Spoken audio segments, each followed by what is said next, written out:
It's K-Charma Phonetics here and welcome back to my channel. Actor Jisung and actress Jeon Mi-do are confirmed to star in a new thriller drama. Last September 12, media outlets reported that Jisung and Jeon Mi-do are in talks to take the lead in the new drama. In response to the report, Jisung's agency, Surpass Entertainment, and Jeon Mi-do's agency, Vistos Entertainment, similarly shared that the actors are reviewing the offer to star in the new thriller drama.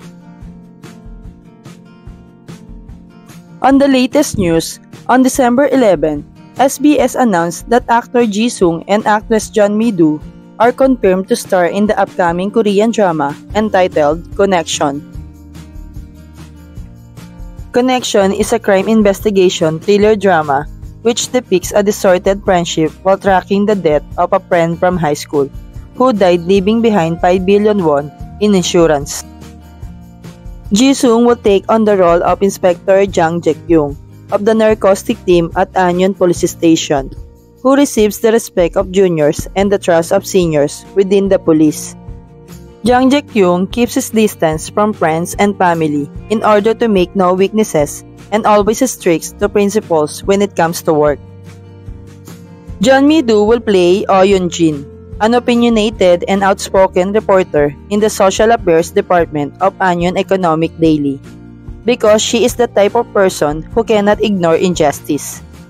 Oh Yoon-jin was unfairly dismissed from her previous job.